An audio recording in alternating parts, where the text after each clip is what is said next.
In this video, we'll be solving absolute value inequalities. There are two properties that we need to know to solve absolute value inequalities. One, if our inequality is less than, and a different one if it's greater than.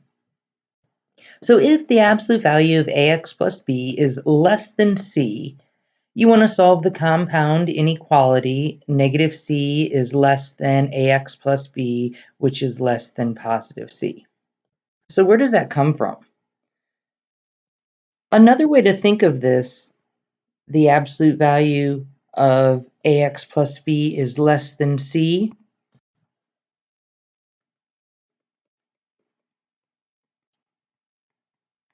This says that our distance away from 0 is less than 3 units.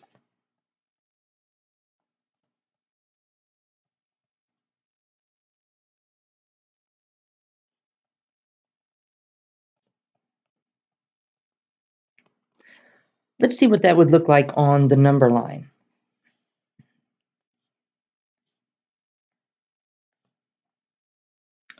I have c units to the right and c units to the left.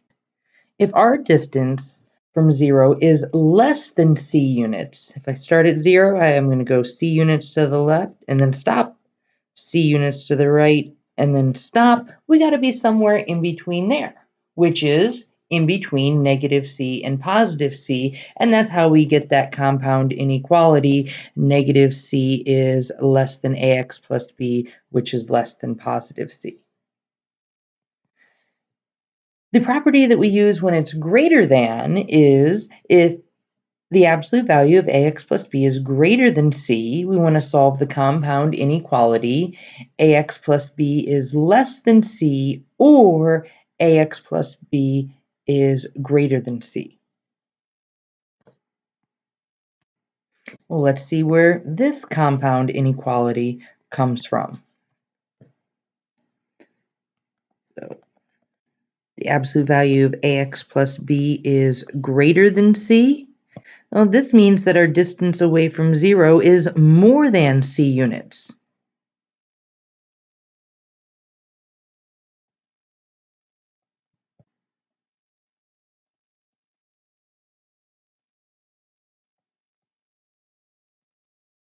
Let's take a look at that on the number line.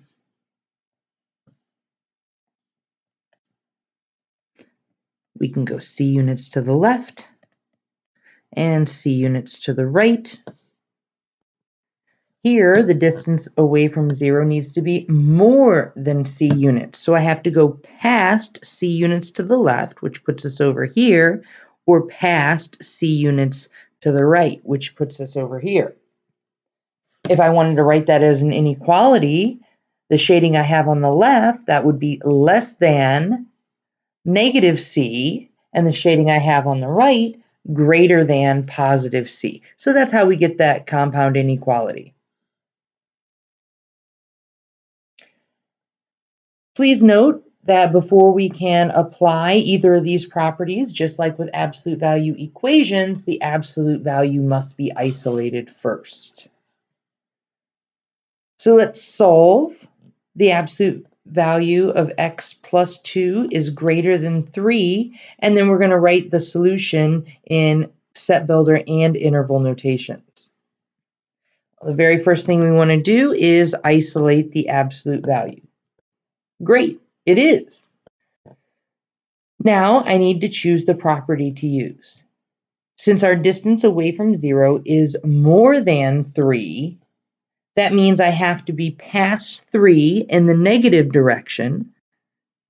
So x plus 2 has to be less than negative 3. Or I need to be past 3 in the positive direction.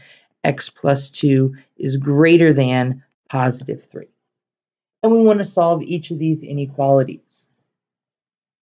Remember, when solving an inequality of any kind, if you multiply or divide by a negative number in your solving process, you do need to flip that inequality sign. Subtract 2 from both sides. We get x is strictly less than negative 5. My other inequality, I'm going to subtract 2 from both sides. This gives me x is strictly greater than positive 1. There's our solution. We want to write our solution in both set builder and interval notations. I always think a number line is helpful to get the correct interval notation. First, we have that x is strictly less than negative 5. Since we have a strict inequality, we know that we use a parenthesis at negative 5, and less than has a shading to the left. Then we also have x is strictly greater than 1, again with the parentheses since it's a strict inequality, and this time we're shading to the right. Our interval notation will be that shaded region, negative infinity to negative 5 with a parenthesis, union, parenthesis, 1 to positive infinity. To follow up with our set builder notation, it's the set of all x such that x is less than negative 5 or x is greater than positive 1.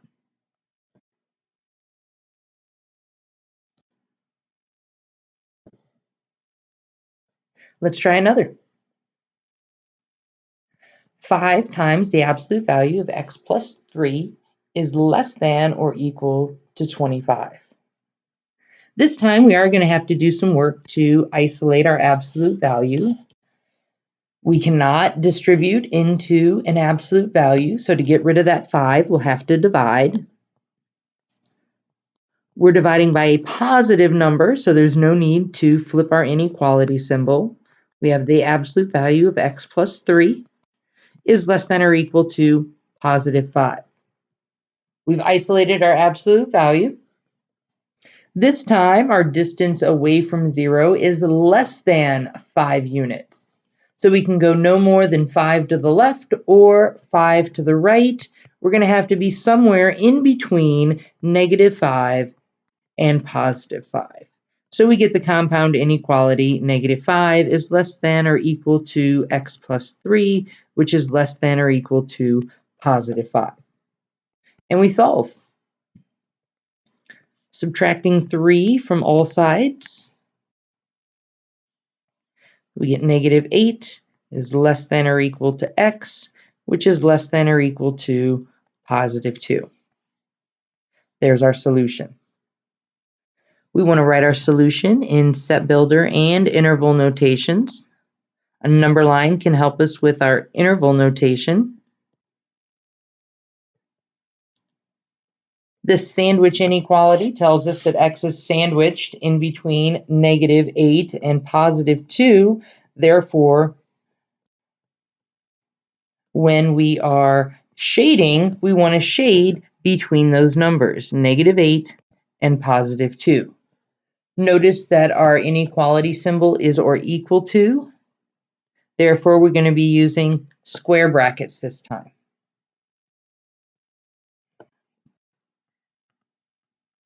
Our interval notation, bracket, negative 8, comma 2, bracket. And our set builder notation, it's the set of all x such that negative 8 is less than or equal to x, which is less than or equal to positive 2.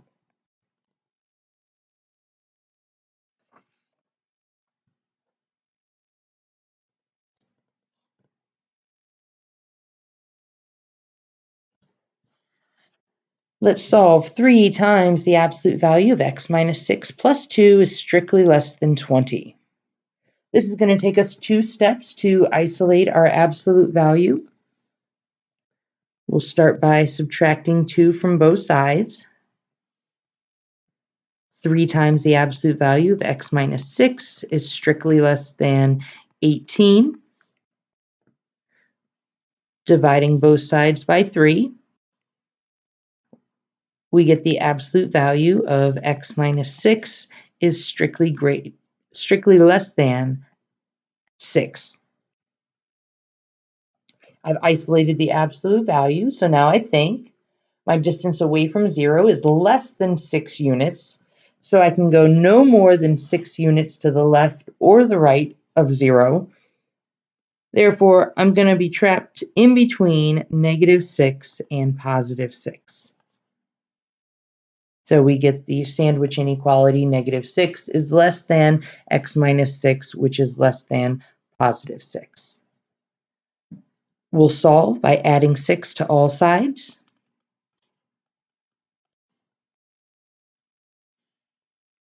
This gives us 0 is strictly less than x, which is strictly less than 12. Our solution. We'll put this on the number line to help us with our interval notation.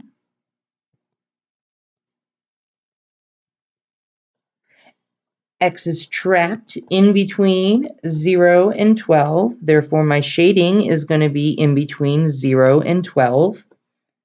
These are strict inequalities, so that means we're using parentheses at our endpoints.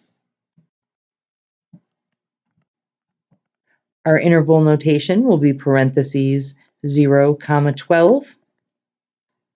And then our set builder notation, it's a set of all x such that 0 is less than x, which is less than 12.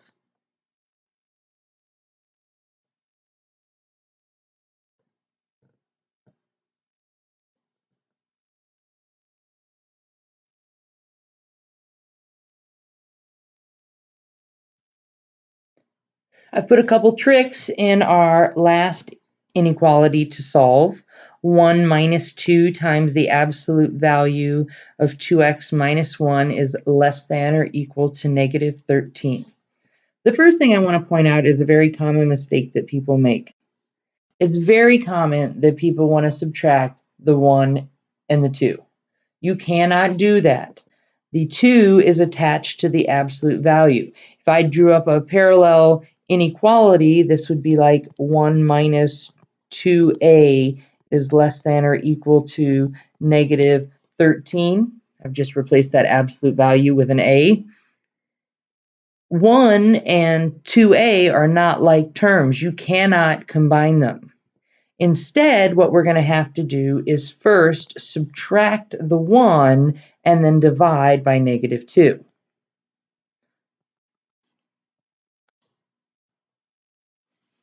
This will give us -2 times the absolute value of 2x minus 1 is less than or equal to -14.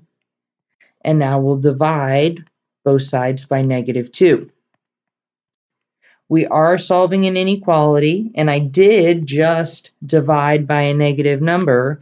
Therefore, we must flip our inequality symbol. We end up with the absolute value of 2x minus 1 is greater than or equal to 7. Our distance away from 0 needs to be more than 7 units. So we need to be past 7 in the negative direction and past 7 in the positive direction. Being past 7 in the negative direction gives us 2x minus 1 is less than or equal to -7. And then being past 7 in the positive direction gives us 2x minus 1 is greater than or equal to +7. Let's solve this compound inequality. I'll start by adding 1 to both sides.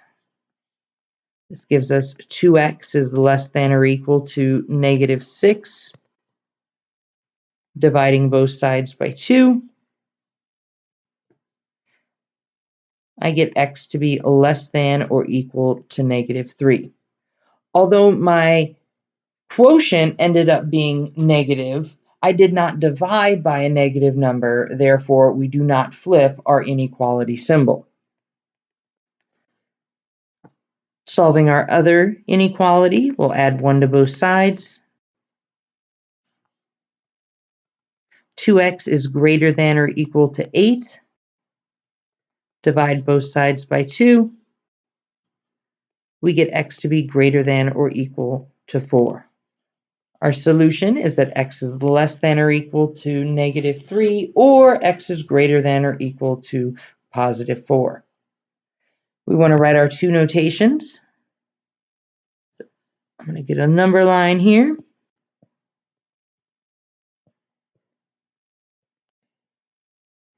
First, we have that x is less than or equal to -3. So we're shading to the left of -3.